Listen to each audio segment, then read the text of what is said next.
The rising, valiant, hooded shadow, a girl of refinement and mystery, has a resounding question about nostalgia, a heartfelt inquiry as to whether the protagonist is slipping on the thin ice of longing for her sibling.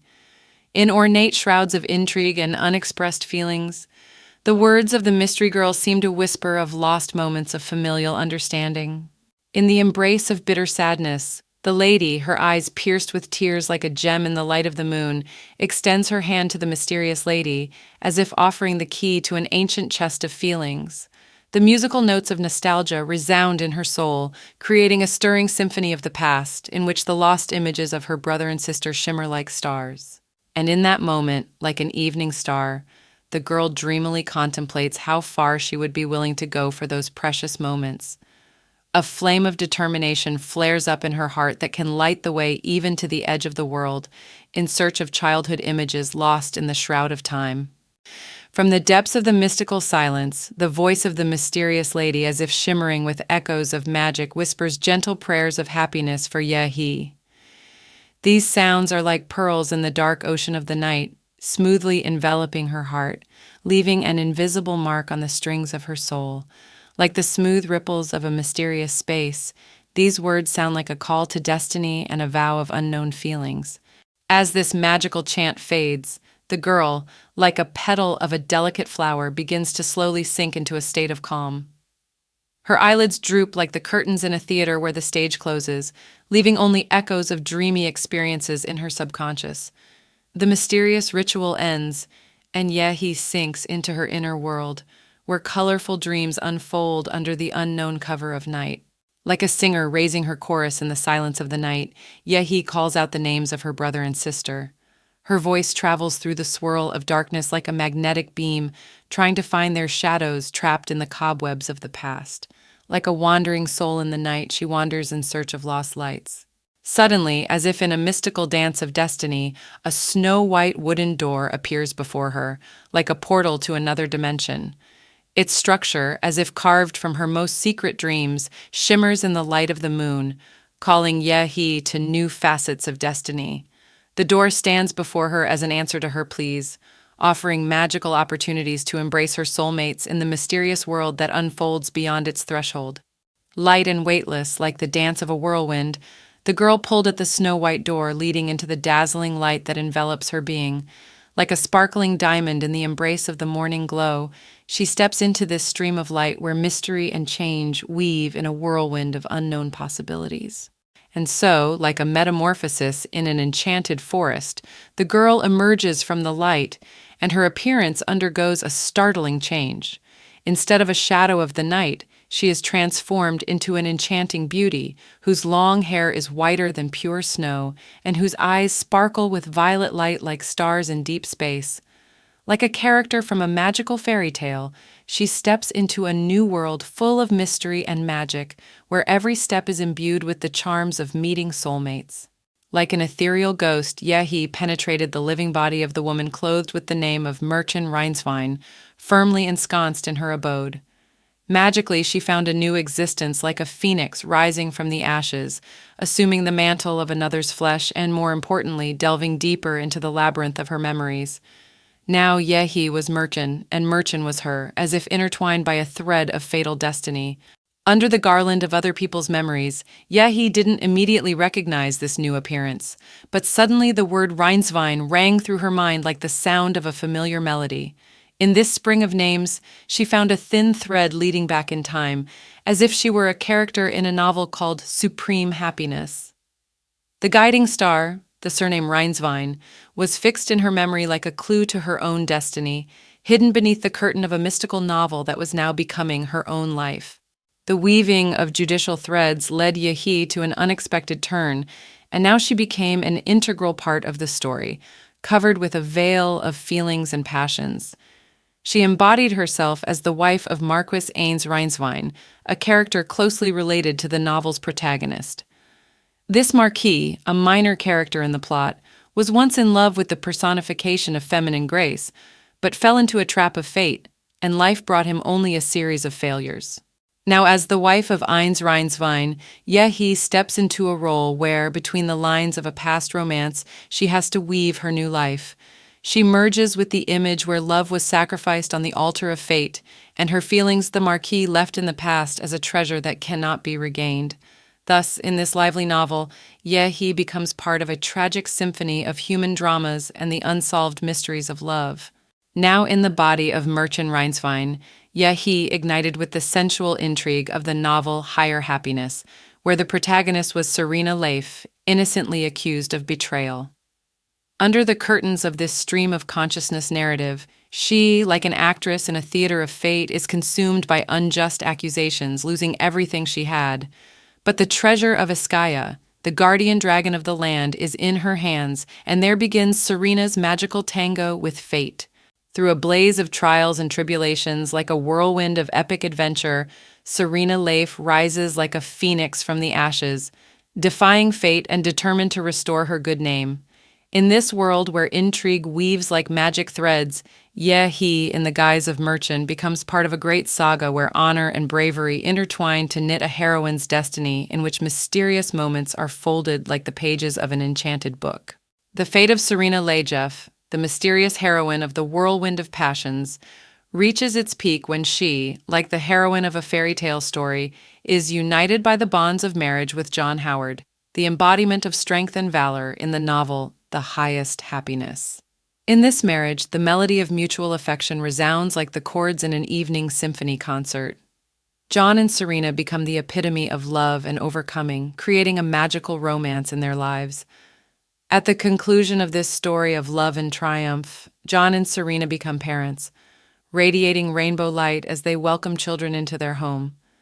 In this final chord of the novel, the Howarth family blossoms like a spring garden filled with joy and harmony, and so, in the embrace of happiness, they live out their days together, weaving their story of a long and happy life, like fairy tale characters whose names will be woven into the boundless towel of literary magic.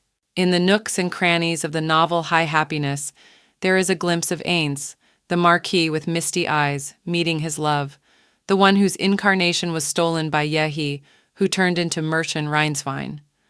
The mysterious girl, like a pearl in the ocean of history, stands at the window, immersed in thoughts about the reasons that led her to settle in this particular body, in this story. Building intricate castles of thoughts, the girl plunged into a whirlwind of questions, opening new pages of her existence. Why this world, this image? What lurked behind the window of her soul, where she was transported, leaving her previous appearance? At this moment, surrounded by mysteries and riddles, Ye He feels the thin thread of her destiny weaving through the pages of the novel, in which each character plays his or her part in the great drama of eternity. The maid, like a sent messenger, suddenly entered Ye He's life, bringing with her the news of Merchant Rhineswein's approaching consort. Excited by the news, Ye He feels every word of the maid blossom in her mind like dewdrops on the petals of a flower. Fate throws a new twist in her story, filling her heart with mixed emotions. As she prepares to meet her husband, Ye He realizes that she has become an integral part of this romantic story in which love and fate are intertwined like threads of precious velvet. There is a guiding star in her soul, indicating that her little brother and sister are also somewhere in this magical world. This sense of connection and reunion adds a new twist to her journey through the pages of this novel, where each character carries their own unique story. Ye He's gaze sinks into thought like the frozen darkness of night, over the question that even if her brother and sister are somewhere in this mysterious world, they have probably taken on other guises. This reflection seemed to weave an invisible veil of doubt, like a veil veiling her ideas of what they might look like. In this stream of thought, she wonders if she will be able to recognize her loved ones in their new guises. Can the soulful bond that binds them together overcome the changes in appearance? In this magical world where reality intertwines with fantasy, Ye He realizes that the answers to these questions may only be revealed as she has spiritual insights and encounters on this journey through the pages of a magical novel. At last, Eins Rhineswein appeared as a mystical character blended into her romantic story. His cold gaze, as if chilled by the wind of the north, awakened Ye He's forgotten memories of Merchant. According to her, her relationship with her husband was not going well, and perhaps it was this subconscious tension from another person's past that played a part in Ye He's trembling premonition of Marquis Eins. In this moment, like a foggy mirror of time, Yehi realizes that her emotions, like shadowy figures, are connected not only to the present but also to Merchant's past. Although she is in a new guise and a new world, traces of her previous personality are manifesting in her subconscious, creating an unknowable tension and vague feeling in front of this Ains she met. And in this glimpse through the chilling darkness of the past, Yehi sees the chapter of her new chapter in this mysterious novel where every line is filled with secrets and experiences. A sudden plot twist brought a fresh breeze into the atmosphere of the meeting. Out of the carriage, like two rays of sunshine, ran children, a boy and a girl, the children of the protagonist, Serena. These little ones, like flowers of a spring garden, hid behind the figure of Ains as a safe shelter. He had probably brought them with him, feeling the remaining unspoken feelings for Serena, which seemed frozen in the past. At this moment, He is once again experiencing complex emotions like water in a stream running in different directions. This unexpected encounter with the protagonist's children carries mystery and exciting experiences. They, like little messengers of the past, add a new layer to this magical novel where each character, like a star in the heavens, brings their own light and shadow to the mosaic portrait of the story. Suppressing her embarrassment, like a leaf of wind being called out by the melody of the gentle spring wind, Yehi opened herself in front of the children. At this moment, her soul, like an opened flower, offered its embrace to the little wanderers of time. Stretching out her arms to them like an enchantress opening the gates to a world of wonder, she invites them into her unknown embrace. In this moment, like a rose blooming at dawn, Yehi feels the importance of this meeting. The children, like living bridges, carry within them not only the past, but also a bright future, and Yehi joyfully opens her soul to them. In this embrace, times and destinies collide, creating a moment that will be part of a mystical dance through the pages of a magical novel where each character makes their mark on the story. Seeing in the eyes of the children the bright souls she had known in her past life, Yehi finally realized the depth of the mysterious plight she was embroiled in. The children, the main characters in Serena's life, were now blossoming ahead of her like living witnesses of time. In this moment of understanding, she was suddenly freed from the shackles of doubt and unraveled the mystery of her entrance into Merchant's body. The protagonist's children, also in this mysterious world, became a kind of key to her own past. With confidence, like a star radiating light in the darkness, Yehi could declare, "This is my brother and sister." At this moment in time, in the arms of her children, she felt not only a part of this mysterious story, but now clearly saw in the eyes of the little ones her own family that love and fate had brought together in this magical novel. Memories blossom in Yehi's mind like a blooming garden in spring. She recalls the moments when the ailment engulfed her body, and how her caring sister Yebin was present at her side like a gentle lamp in the dark corridor of illness. In this moment of care and warmth, Yebing tended to her like a guardian angel, despite the evening rain that mysteriously framed this moment in time. Flashbacks paint a picture of devotion and love. Even as Yeban headed to the pharmacy, despite the evening rain, her sister stood by her side as an integral part of the moment.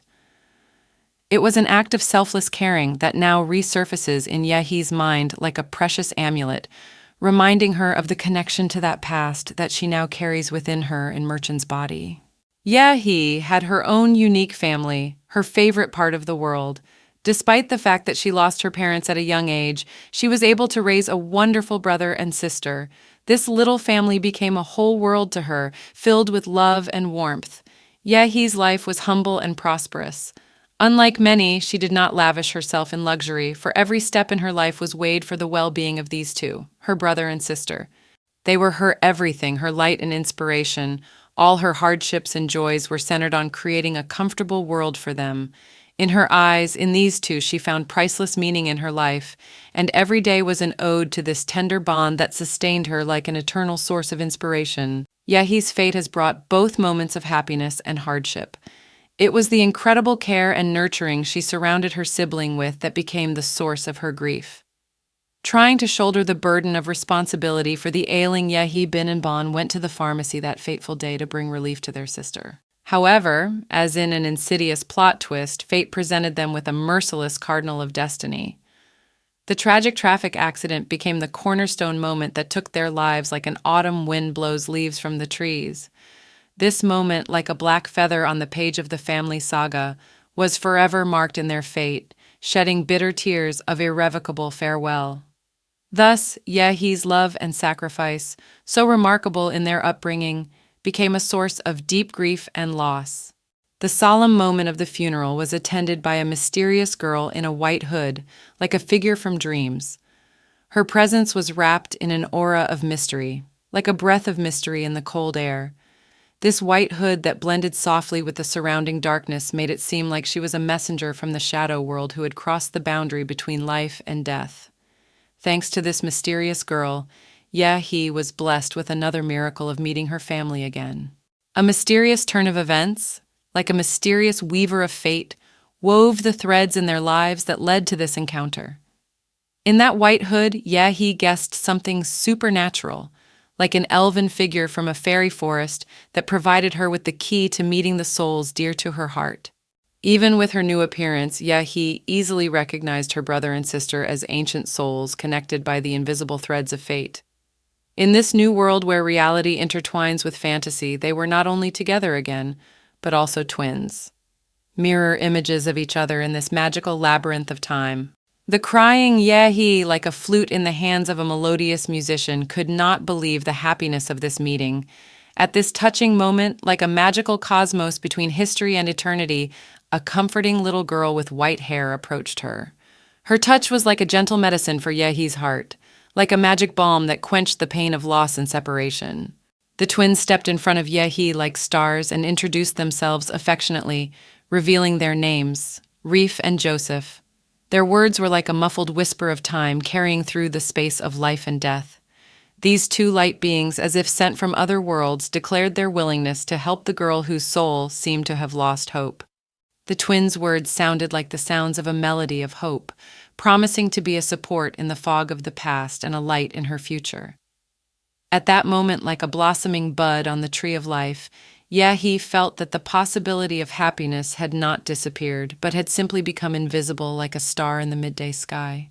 A tearful Yehi hugged the twins like the sun breaking through the clouds, deciding that this was the happy ending she had been looking for so long. In that moment of embrace, like the warm touch of the spring wind, she felt more happiness blossoming in her heart. Through her tears of joy, she realized that meeting the twins was a new chapter in her amazing destiny. This moment, like nature's healing breath after a storm, filled her soul with joy and gratitude. In the embrace of her new allies and friends, she realized that the eternity of the moment of happiness is independent of form and time. A whirlwind of emotions swirled in her heart, and now she looked to the future as if it were an inexhaustible source of adventure and joy waiting for her in this new world. Reef, holding Yehi by the finger, asked firmly if she could just call her Merchan. However, Yosef, being polite and respectful of forms of communication, expressed that it was somewhat impolite. A slight disagreement arose among the children as if they were playing a game in which everyone was eager to establish their own rules. In response, Yehi easily allowed them to address her as they pleased, creating an atmosphere of freedom and intimacy. Her good-natured permission, however, only fueled a little quarrel among the children. Reef, with her bright energy, was clearly the winner in this little battle for the right to turn, while Yosef, though reserved, was not about to give up. This mild conflict only added fun and liveliness to their new family dynamic. Turning to the slightly hesitant Joseph, Yehi affectionately told him that he also had the right to call her Merchan. There was understanding and warm greeting in her words, as if she was opening the door to her mental world. As she pondered this gesture, Yehi realized how important it was to keep control of herself so that she wouldn't accidentally address Joseph with Ban's name. These two names, like two sides of the same coin, now carried not only the past but also the future. Stretching out her hands toward the children as if offering them her kind companionship, Yehi offered them friendship. In that moment, something magical was happening, a moment when she mentally promised herself that she would never let go of those little hands again. It was a vow of eternal affection and protection, like an invisible thread connecting their hearts in this mysterious maze of time and fate. Yehi stood up with majestic grace and took the children's hand, heading towards the mansion that stood like a guardian of unknown mysteries. At this time, Aints, like a cold wind, was just watching from the sidelines. His gaze was noticeably indifferent to these events. As she ran through the corridors, Reef talked cheerfully about her hobbies, mentioning that Joseph was a devoted reader and that she herself loved candy. Joseph humorously remarked that it was because of this weakness that Reef's teeth were rotting. At that moment, like an enchanting symphony of children's laughter and games, they were imbued with the magic of the new house, where every corner seemed filled with joy and lively personal stories. Yehi watched with a doting gaze as the children quarreled as if intertwining the magical threads of their relationship, and rejoiced that they were back together. However, amidst this colorful picture of happiness, the sorrowful echoes of Merkin's thoughts resounded in her mind. The inner dialogue in her soul was like a quiet voice whispering that Merchant might not be able to love these children. This mental conflict was creating a shadow on her joy. Yehi realized that there were still traces of her old personality inside her, but she stepped forward with determination, hoping that time and memories would be the best doctors. This complex harmony of feelings added something deep and touching to her story, like an exciting plot in a book she was writing at the intersection of two different worlds. Yehi carries in her memory fragmentary images of how Merchant met Marquis Reinswine on that special night. Marquis Reinswine plunged into the whirlwind of his own mental storms, drowned in a goblet of passion, intoxicated by his feelings. At that moment, he embraced Merchant, affectionately calling her Serena as his mind intertwined with the worlds of another reality. And despite the temptation and seduction in those words, Merchant, like a crown of cold-blooded grace, did not push him away. That night was the beginning of an intrigue in which Yehi discovers that past and present are intertwined, creating a web of secrets and feelings. Questions resound in her heart, whose answer leaves a mysterious echo in the corridors of time. Merkin, like the main character in the novel, hoped that fate would smile upon her. She carried in her heart secret dreams of a bright future, of the possibility of love and happiness that could appear because of that night with Marquis Eins. However, after this incident, when Merkin carried under her heart the potential continuation of their liaison 5 months later, her soul was racked with sadness. The miscarriage was the grim plot twist that cut the thread of Merchant's dreams and hopes. It was a tragic moment when merciless fate turned against her like a north wind erasing footprints on the shores of time. Tears of loss burned in her eyes, and her heart churned with dreams that could not be realized. Merchant, broken with grief, sobbed as she hugged her baby's tombstone. The dark shadows of tragedy enveloped her like rain clouds, washing away the last drops of light.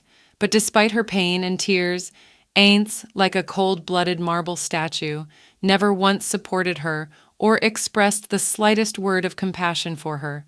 Only when tragedy touched not only Merkin but also the family of the novel's protagonists did Ains decide to speak.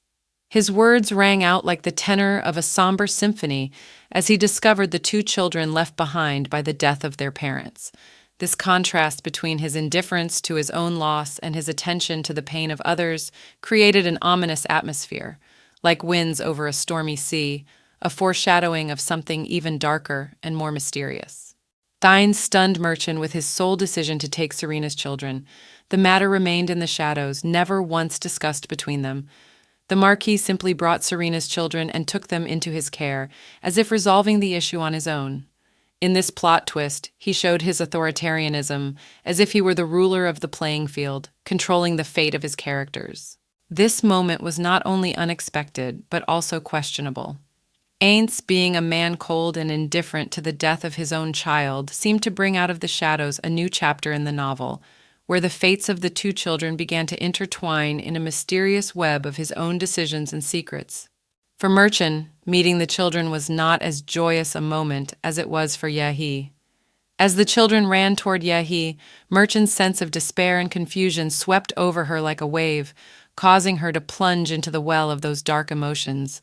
Shadows of the past flickered in her eyes like dim fireflies in the night, reminding her of lost happiness and irreplaceable losses. This moment was the time when the intertwining of the soul paths of the two women, Merchant and Yehi, created a harmony of pain and hope. Yehi, as if carrying Merchant's burden, began to feel not only the joy of her children, but also the weight of those wounds being healed in the darkness of the past.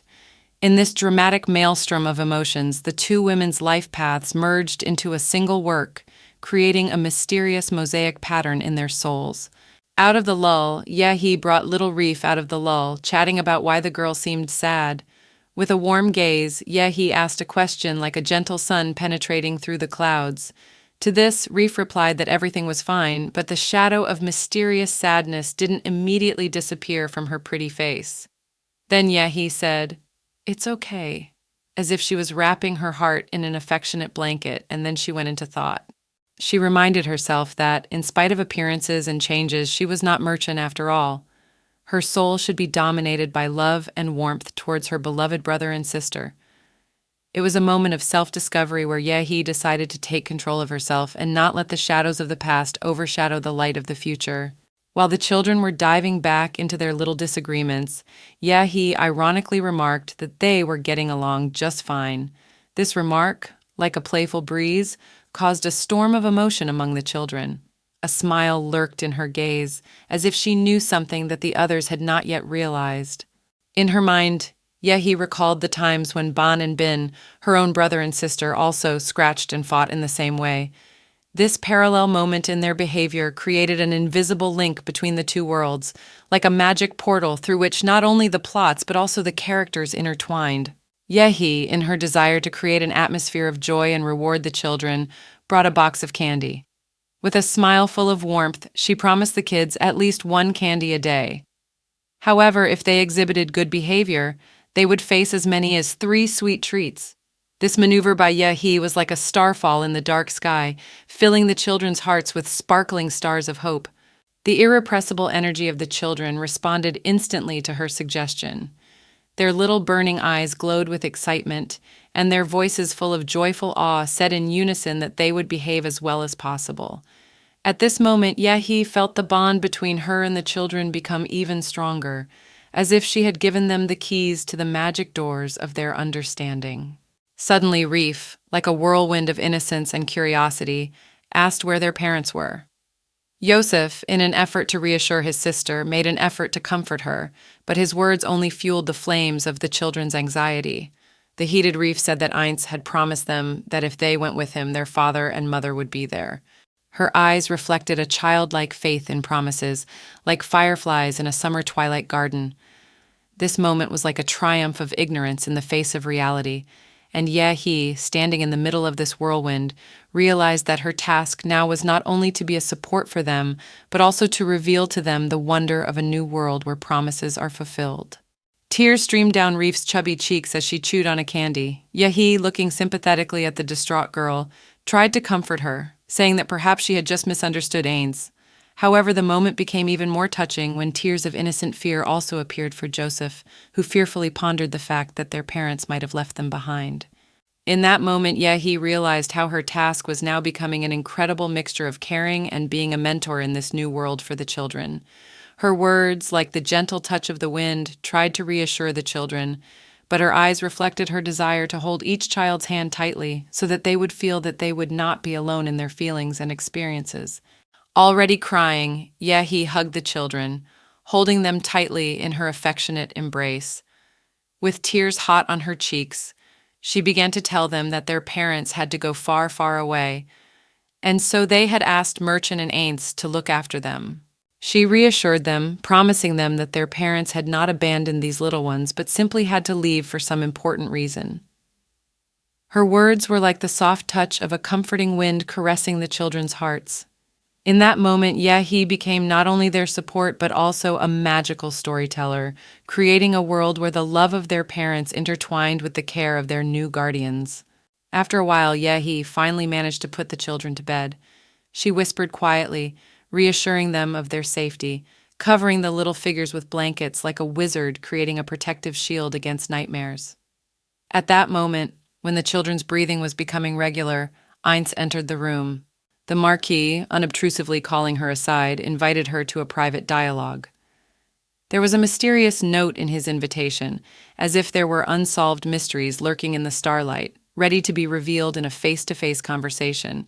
The Marquis reveals to Yehi the news that the main character's castle, the estate of the Marquis of Haworth, has now been taken over by their grandfather, Mr. Ravez. Finding himself in this convoluted part of the plot where fate and inheritance are intertwined, Mr. Ravez agrees to take in the little ones when they are old enough to inherit the title.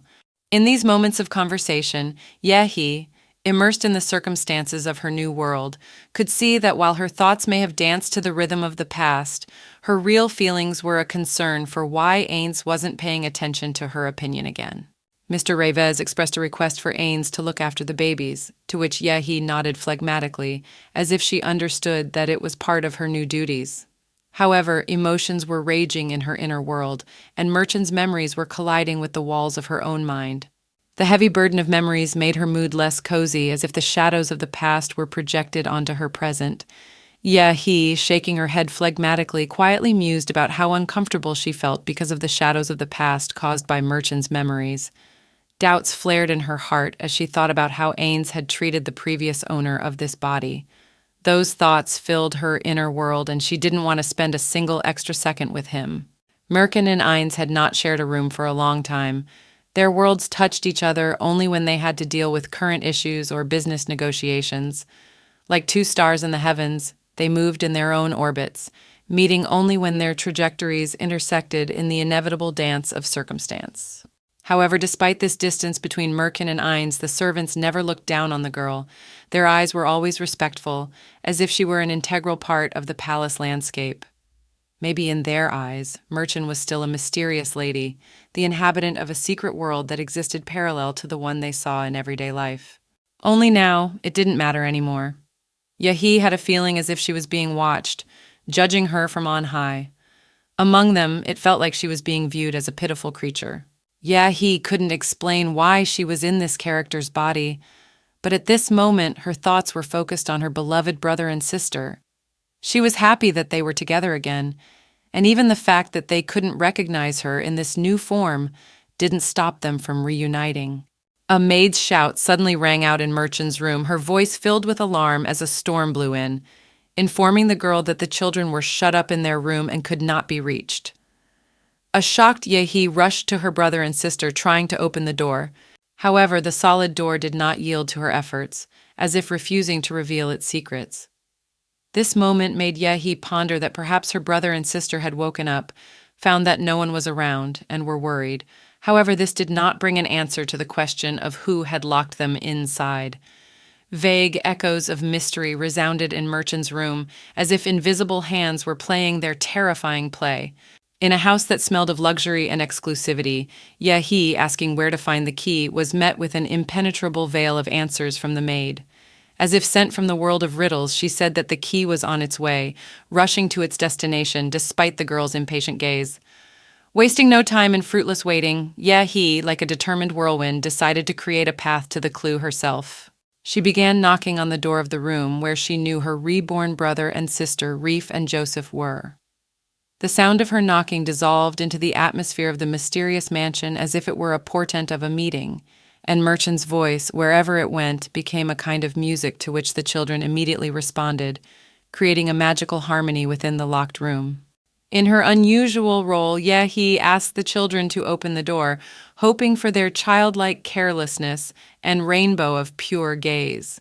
However, the children, in response to her call, shook their heads and asked how they could fulfill such a seemingly simple request. This little confusion in the hearts of the children melted even the chilling heart of the maids and Yehi herself. Their childish naivety reflected in this matter, like a sweet melody in the drama of the grown-up world, was heartwarming to everyone around them. These little creatures, not yet entrenched in the weaving plots of life, appeared funny and touching, revealing their weakness before the unknown. The crying children, anxious about their situation, with a shiver of alarm in their voices, turned to Yehi, asking if they could not leave the locked room, in which it seemed as if the drudgery of the lot had tucked them into its miserable bonds. Their innocent questions, mixed with the anxiety laced in them, only added to the general atmosphere of uncertainty. Yehi, in a quiet voice like a caressing breeze, came through the cracks of the door, trying to soothe the children as if woven from the most delicate threads, promising them that all would be well. She tried to instill confidence and warmth in them, like soft silk wrapping its blanket around troubled souls. Suddenly, like a long-awaited twist in the plot, The Marquis of Ains loomed in the doorway, holding a key like a magical passport visa to escape the dark labyrinth. His appearance was salvation, like an incantation that resolved the children's fears and opened a world of light and safety before them. Marquis Ains, like a magician, aptly inserted the key into the lock, finally freeing the crying children from the captivity of the locked room. The sound of the door creaking was heard as if it were the final chords in the music of their release. The children embraced each other like the heroes of a magical story and found comfort in each other's arms to soothe their trembling hearts. Despite the fact that they had spent all of today in storms of bickering, these moments of embrace were a kind of balm for their souls, complementing their days of strife with tenderness and support. Marquis Ains brought harmony to this moment like a keeper of order, like a corrective screenwriter infusing the conflict with a healing plot twist. As if from a patterned cage, the children ran out the moment the passage to freedom became available, and like little whirlwinds of laughter and joy, jumped into Yehi and Ains's arms. This moment, overflowing with emotion, was like a marvelous whirlwind in which the joy of liberation and the blessing of the embrace of those who cared merged. Yehi, as if a wise guardian, was able to calm Joseph almost instantly, radiating affectionate words like a healing balm for his little soul. Glancing toward her consort, she found Reef still sobbing in his arms. The Marquis of Ains, while his gaze was fixed on her, watching the scene, remained calm. It was the moment where feelings met, filling the air with tension and anticipation like the next chapter in this extraordinary tale. The whirlwind of emotions did not leave Yehi indifferent, and like a master of acting, she could not refrain from reproaching Ains for his apparent coldness. There was a tinge of bitterness in her words as a noticeable chord in this unexpected symphony of feelings. However, immediately shifting her gaze and switching the scene, Yehi, being a great director in her own life, leaned over and kissed Joseph on the top of his head. It was not just a kiss, but an act of love and tenderness, demonstrating that there is a right way to comfort children, not coldness, but warmth and care. Yehi's eyes sparkled with wisdom like stars in the night sky, illuminating the dark corners of this unusual story. Ains, as if frozen in time, continued to stare at Reef as if he were a prisoner of his own feelings. At this moment, where the clock was ticking particularly slowly, Yehi decided to take the initiative. Addressing the children with a softness in her voice, she asked them, despite the difficulty of the situation, if they would like her to spend the night with them. This question, like a caressing touch, should have soothed the little ones who were immersed in the world of their own worries. The answer was instantaneous. The children seemed to have forgotten all their quarrels and tears and ran joyfully to Yehi, as if she were a torch of light in this darkness of uncertainty. It was only then that Ains came back to reality, realizing that his wife was once again bringing light and warmth to the house.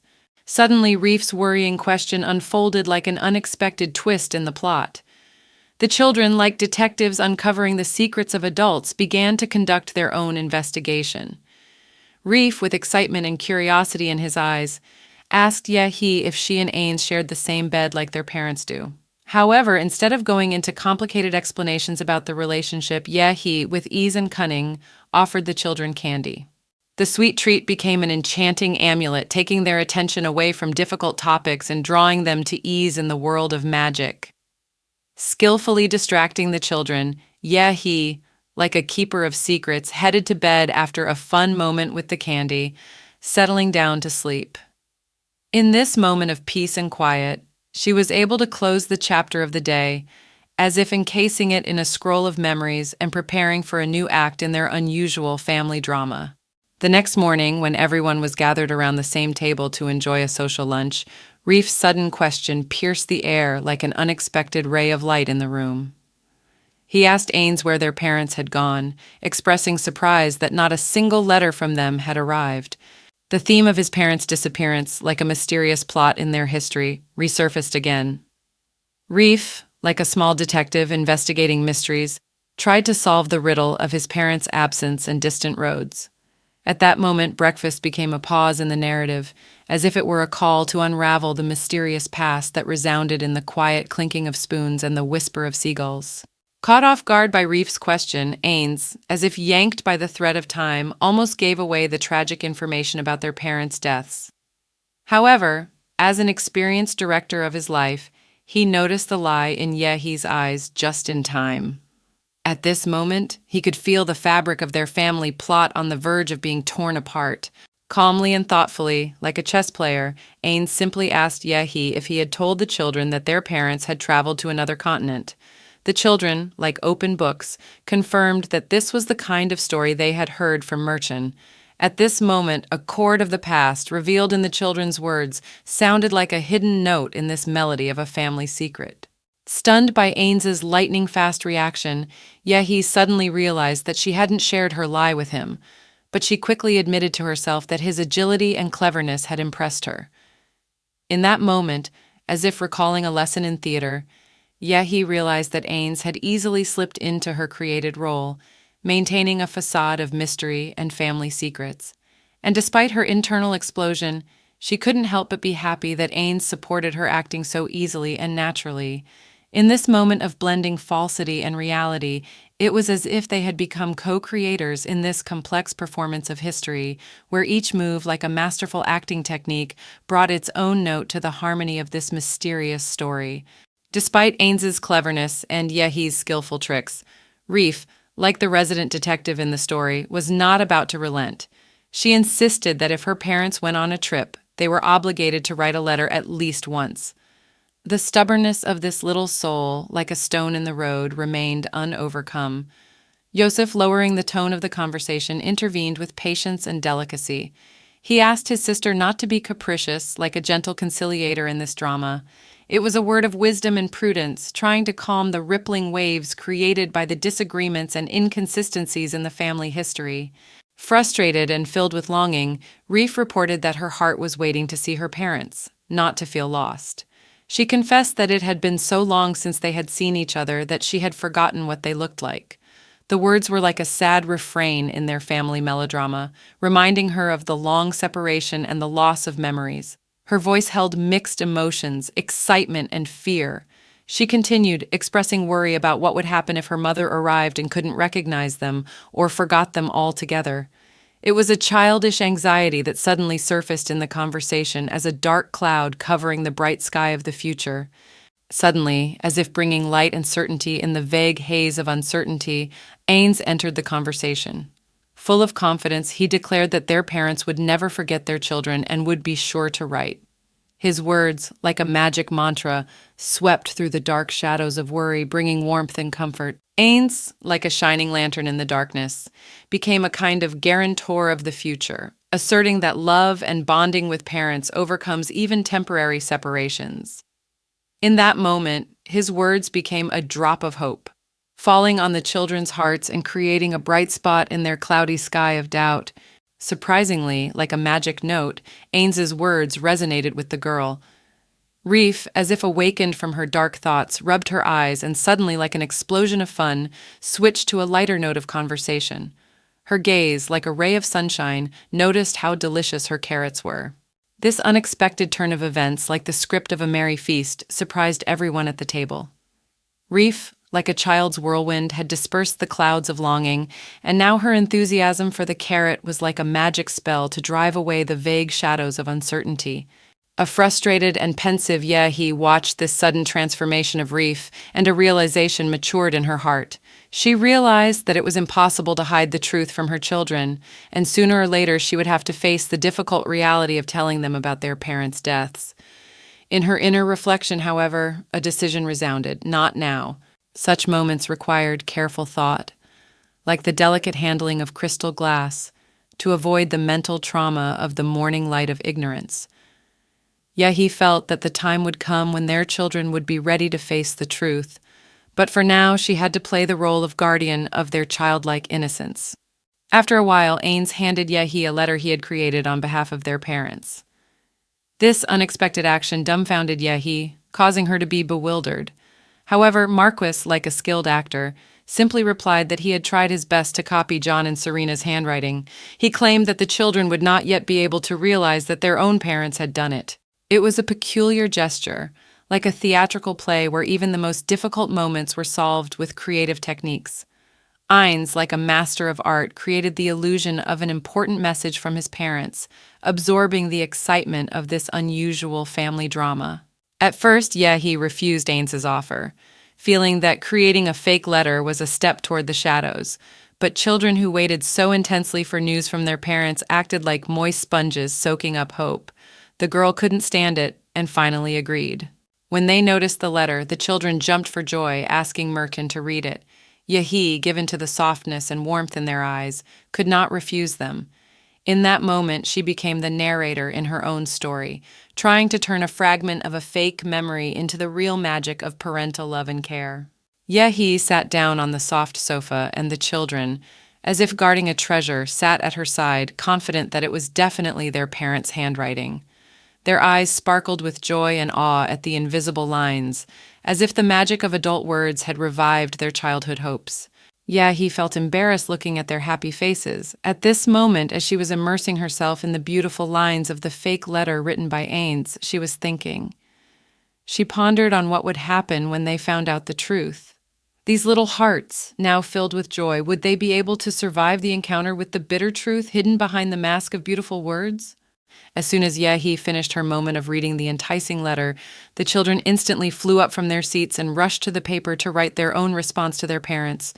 Like little writers inspired by the warmth of their fictional parents, they began to create their little masterpieces.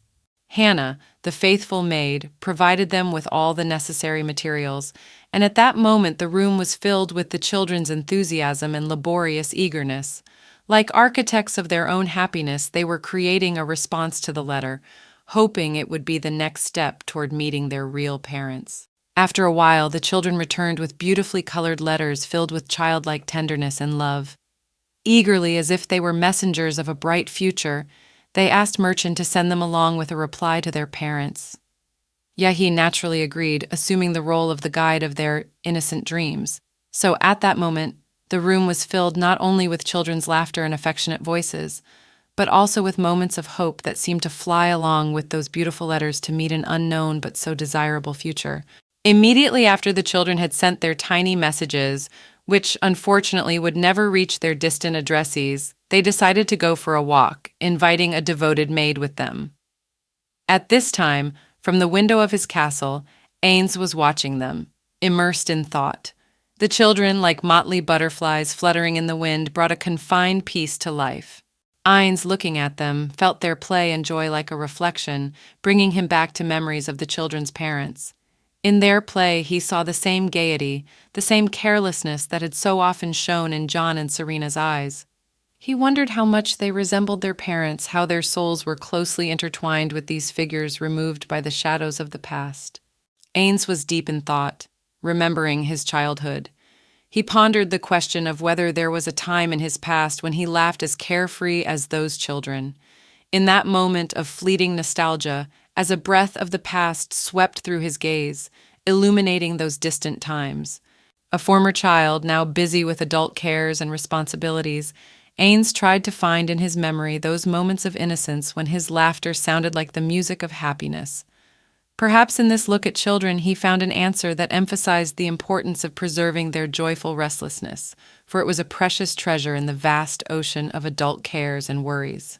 Ainz's memories took him back to a dark past, to the days when his parents didn't understand the importance of companionship and friendship for their child.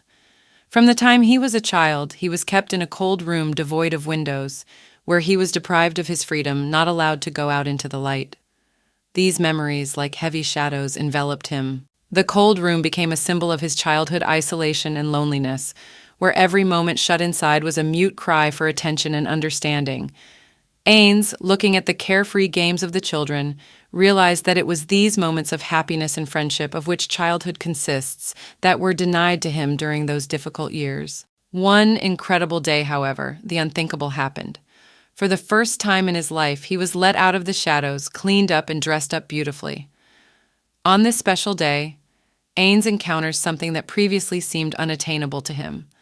For the first time, he was given the opportunity to look into a world of light and color in which he had until then existed only as fleeting fragments of memories. This day was marked not only by Ains's new appearance, but also by his meeting with John Howarth. All the events that followed unfolded before him like the pages of a long-awaited book, opening the chapters of a new life. Together with John, Ains felt the fullness of emotions for the first time. Joy, happiness, bubbling inside like a long-awaited source of life. That day, when John Howarth came to visit with his father for the first time, was the first real happy day for Ains. Those moments with John were like spots of color in the gray paint of his former life. They played together, laughed, shared stories and dreams. That day, Ains found not only a friend, but also an understanding of how important it is to connect with the world around you, how a shining torch of happiness can shed light into the darkest corners of your soul. However, this happiness was short-lived. At one point, during the carefree fencing with toy swords, one of the blades failed and broke, leaving a sharp splinter that scratched John's cheek. The boy was simply frightened, for he did not understand why Ains's gaze had suddenly darkened and his face had turned pale. John did not know that his friend was not beaten on the days he came to visit. This incident revealed to Ains the depth of his fear and long-buried trauma. In that moment, he realized that the peace he had been given on this day with John could be broken, that happiness could be as fragile as a glass ball ready to shatter. John, feeling anxious and eager to reassure his friend, noticed that at that moment an invisible hand of the past was already sliding across Ains's face, a maternal hand that seemed to have invisibly touched his soul. The woman, the embodiment of care and remembrance, turned to Marquis Howarth, apologizing, and whispered that perhaps it was best to leave. In that moment, past and present intertwined like invisible threads of fate, once again bringing Ains's unspoken pain and secrets to mind. The woman, sensing the invisible tension in the air, offered her apology, as if trying to smooth out any jitters in their complicated family dynamic. Marquis Howarth immediately began to leave, taking the stubborn John with him. Ains, seeing his friend's shocked reaction, simply smiled, as if to emphasize that nothing terrible had happened.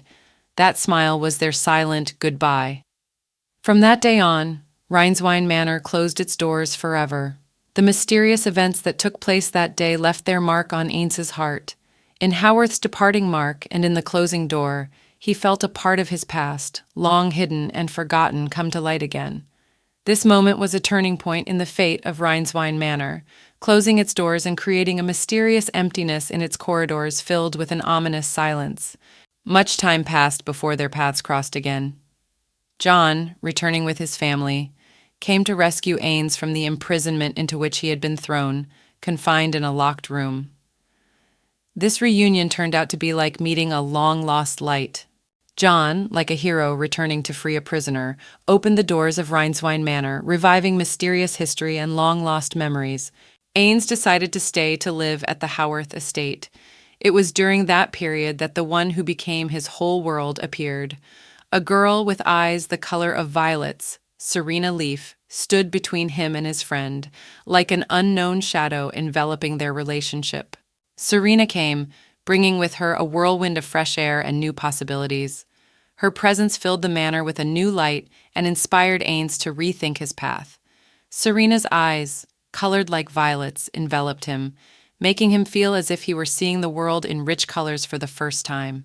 Serena, the young heiress of the Leaf family, loyal to the Empire, brought a fresh wind of change to the Howarth household. She was like a magical bridge connecting two worlds. John often came with her under his arm, their friendship becoming a visible symbol of the rapprochement between the two houses. Together they visited Ains, strengthening their bond as if by invisible threads hovering around them. These meetings brought not only joy to the manor, but also the warmth of family spirit. Serena became the link between the friends, filling the house with her incredible energy and bringing bright perspectives into Ains's life. The happiness that Ains experienced with John and Serena Leaf was as short-lived as a fleeting moment of light in a dark night. Suddenly and unexpectedly, Serena disappeared like a gorgeous flower whose name had been defamed. Her disappearance was a dark shadow that enveloped the estate. Ains, left with an emptiness in his soul, longed for the days when the joy and light of Serena's presence had filled his home with laughter and joy. The sin of treason, which cannot be forgiven, covered the Leaf estate with a dark veil. The fate of broken honor led to tragedy. The estate was burned, and Count Leaf himself disappeared as if swallowed by a shadow, taking Serena into the unknown. This sudden catastrophe left in Ains's heart only the ashes of what had once been a place of happiness. All that remained was the memory of the former splendor of a home now consumed by the flames of treason and betrayal. A few years later, Ains had to leave the Marquis of Haworth's estate as news of someone he had tried to forget came to light. In this devastating moment came the tragic news. His mother had been killed by the fiery breath of the dragon Iskaya. Ains, meeting this blow with unrelenting fortitude, accepted it as an inevitable fact and stepped into his legal right of inheritance. This loss was another test of his strength and determination. Ains, shouldering the burden of responsibility for his family, set out to meet his destiny, relying on his determination and the inheritance left by his mother. Upon his return, Ains's first order of business was to establish order in the caretakers of the estate's violet gardens. He ordered meticulous care to be organized so that these magnificent flowers would never stop blooming.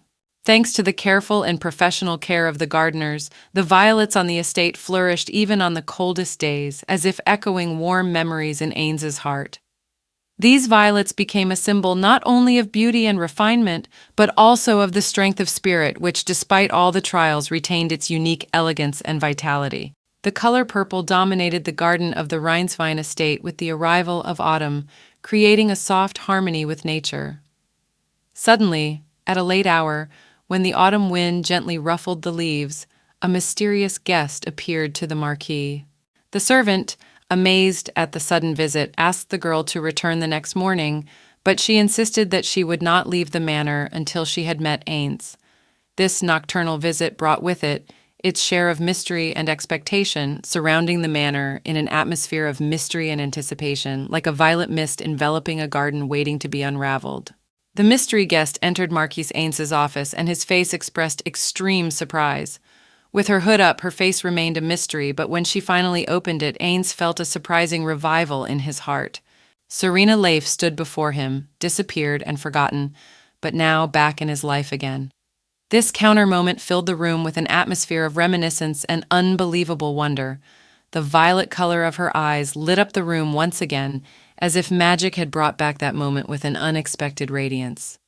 They moved to the drawing room to enjoy a cup of tea and discuss topics they had avoided for years. At this point in the conversation, Serena admitted that she wouldn't be able to stay long, but she asked the Marquis to receive her the next time she decided to visit him again. In this hour of meeting, centuries-old secrets and unspoken feelings scattered like violet petals. The living room witnessed Serena's return to Ains's life, like an echo of a time when they had not seen each other. The girl was about to leave when Ains suddenly grabbed her arm. With a deep look, he said that John was already taking the necessary steps to help Serena return. There was determination and promise in his words, a promise to do everything possible to restore her good name. This moment of heartfelt conversation was like a key unlocking the door to a new phase of their relationship. Ains showed not only concern for her, but also a determination to regain her lost dignity, leaving hope for a brighter future in their lives. Ains, like a time charmer and protector of Serena's share, declared that he was ready to protect her even at the cost of his own life. Serena smiled in response and said that she had already found a way to restore the Leaf family's good name. From the mystical secret of her own kind, she retrieved the treasure of Iskaya, the tablet of all knowledge. This moment was like the rising of the moon in the night sky, illuminating everything around with its brilliance. The treasure passed down to them from the Leaf family became a glowing hope for the return of honor and old ties, soaring higher than the shadows of the past. The tablet of all knowledge. This book held everything about magic in the world. Serena, holding out this great artifact, begged Ains to teach her swordsmanship, or at least to share his knowledge of Iskaya's treasure. This moment became like the intertwining of two worlds, magic and sword. Their desire to exchange skills and knowledge became an invisible bridge that connected the different sides of their stories. The light of the tablet reflected new horizons, where magic and warriorhood could become the unified weave of their destinies. Ains agreed, being drawn into the world of sword and magic with Serena. He shared his skills as a skilled swordsman, and together they spent hours exploring the secrets of Iskaya's treasures. The friendship grew, But during that period, something new and uncharted began to awaken in Ains's heart for Serena. Not only lessons and the quest for knowledge arose between them, but also warm experiences revealing their fiery petals in this magical union of sword and magic. In tune with their new feelings, they continued their union, discovering unexplored facets of magic and love. Eins confidently thought that these warm feelings were just memories from his childhood, but to his own surprise, it turned out to be nothing but true love. At the same time, he realized that the bonds of friendship with John were extremely strong and meaningful.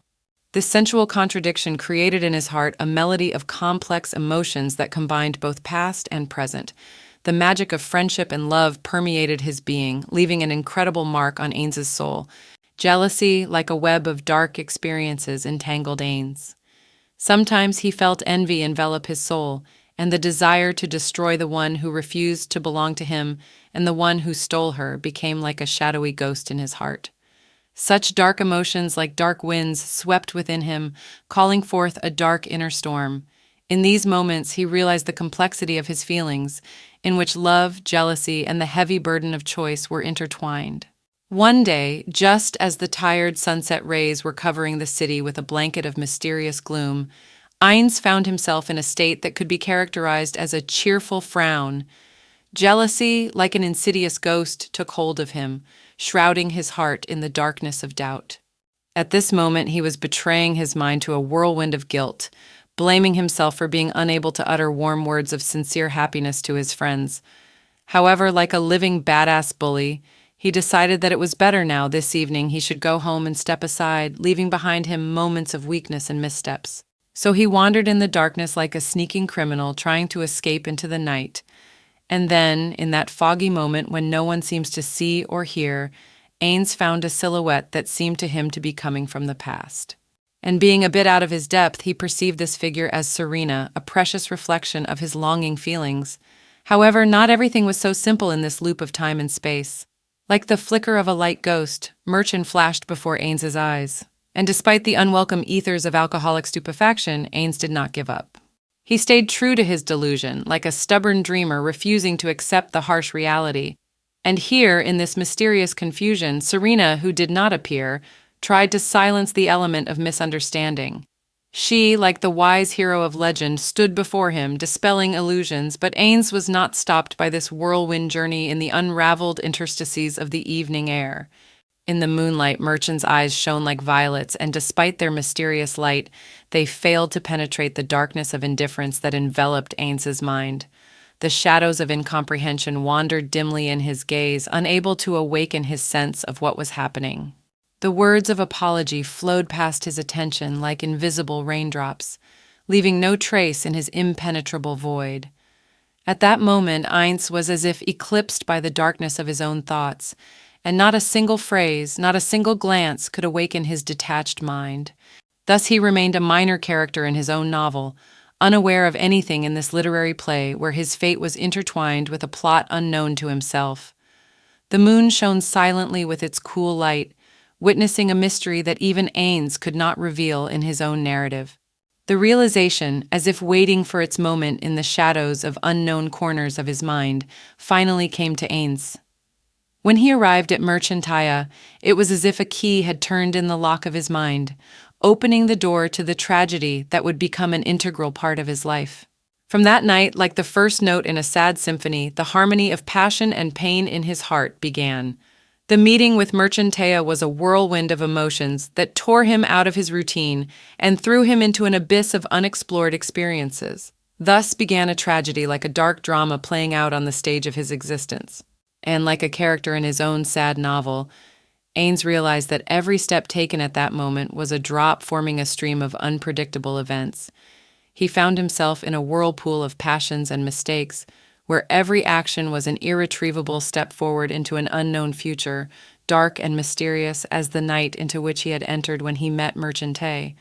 One day a confused rumor began to spread through the air, like winds carrying secrets, that the Count's daughter was under the enchanted influence of life, having conceived.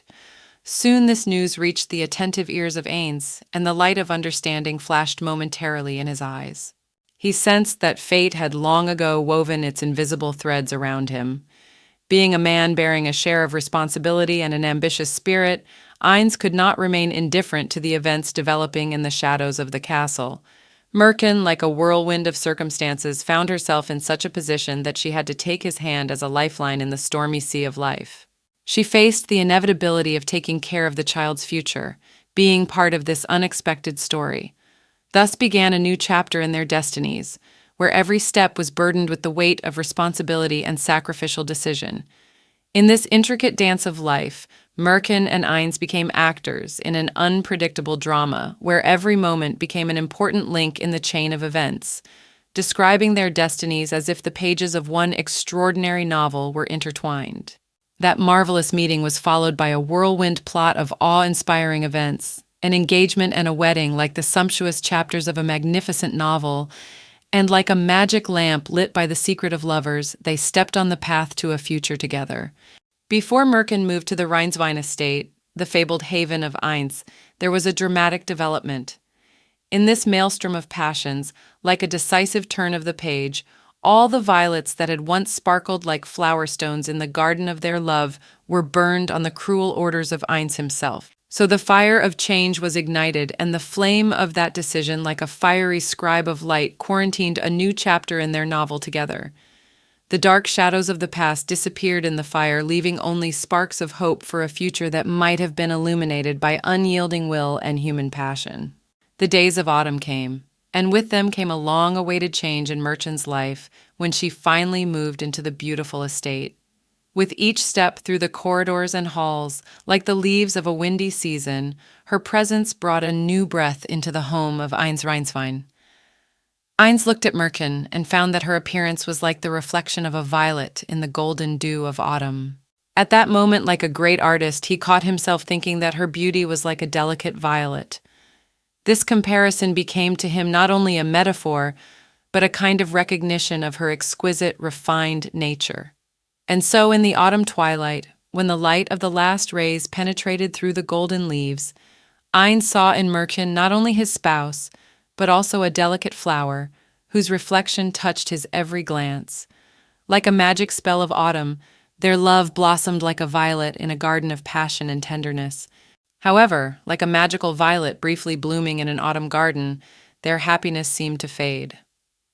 When misfortune enveloped Merchant in a cold embrace, the miscarriage that was taking place threw Ainz into a state of confusion, like a whirlwind of autumn wind fluttering the last leaves from the trees. The moment life threw them a hard time, Ainz found himself in a mute void, not knowing how to hold this invisible fragment of happiness in his hands. His eyes reflected confusion and helplessness and total uncertainty in his soul. He stood before his wife, confused and helpless, as if he had lost an important key in the maze of life. Merchant's heart bled with loss, and Ainz, as if silenced, did not know what words to utter, what support to give. In this agonizing moment, he felt unable to express his love and struggle with his own powerlessness. His silence was a bitter melody that dissolved into a sad harmony of misunderstanding and loss. Ainz Rheinswein's actions reflected the image that had been instilled in him as a child. He grew up in a gloomy, dark, windowless room where the lack of meaningful socialization had turned him into an isolated creature, ignorant of much about life. In this solitude, devoid of voices and warmth, he was making his way without having mastered many of the subtleties of being. John and Serena brought light and warmth to his dark days, being the first to teach him to uncover emotions and understand the meaning of life. However, despite this progress, they failed to teach him what is so important in a man's role, how to support a wife going through the loss of a child. Ainz, like an invisible soul, wandered into a world of new, unexplored feelings. At the moment when Merkin needed his support, he found himself in an unknown land without a foothold. He found himself struggling, not knowing how to properly express his care and empathy. And in that moment, it becomes clear that despite his outward wisdom, he has a new art to learn, the art of being a support for those going through difficult times. So, faced with his inability to find the right words of encouragement, Ainz, like a seeker of light in the darkness, conceived of an unusual way to bring joy back into Merchant's life. He decided that perhaps the harmony that had been lost would return by bringing the Haworth children to her. This thought became a kind of exploration for Ainz, an attempt to find a new path in their life together. He imagined how the laughter and joy of the children would fill the estate, how they would be a source of fresh emotion and warmth that Merkin might have missed. The Howarth children had become a kind of cure for the pain of loss, a suggestion of a new meaning to life. And so Eins, like the builder of a bridge to happiness, began to plot this path, hoping that the children could bring not only laughter and fun to the house, but also restore the lost harmony in Merkin's heart. After the Howarths' exciting wedding, this family approached Eins with an unusual and touching request to become godfather to their children. The day he first met these little family members, indescribable wonder and joy sparkled in their eyes. No one knows what secret words Eins exchanged with the Howarths, but his return to the abode was like magic, bewitching the entire atmosphere. And so he appeared, returning with the children and the caring nanny like a protector who brought with him light and joy. The destinies of these children were intertwined with his own, and he became not only a godfather but also a guide to a world of caring and nurturing. No one could unravel the secret words, but the children came into the house like a tender gift, filling it with laughter and childlike carelessness. Thus the magic of the new chapter of their family history unfolded, and Eins became the guardian of happiness, whose secrets remained between him and the children entrusted to him.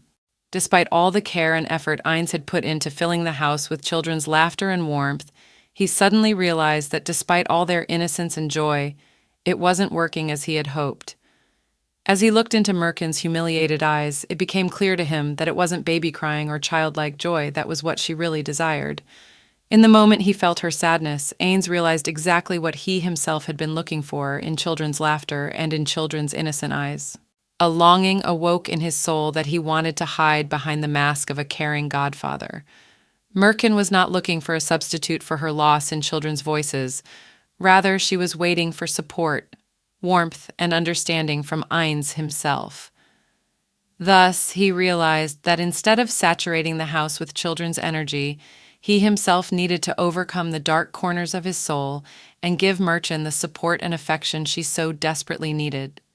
In that moment, it became clear that true warmth and light are not found in children, but in love and understanding, which can bring light into even the darkest corners of hearts. Eins, as if swimming in a turbulent sea of emotions, strained to find words that could express his feelings to Merkin. However, like an unknown poet in search of rhyme, he faced the stillness of his soul. An emptiness hovered in his mind, robbing him of the ability to express what was simmering inside. Merkin, in her storm of emotion, simply screamed, ordering the children away. She was a prisoner of her own pain and turmoil, and did not wish to see in this moment the slightest reminder of what remained of the loss.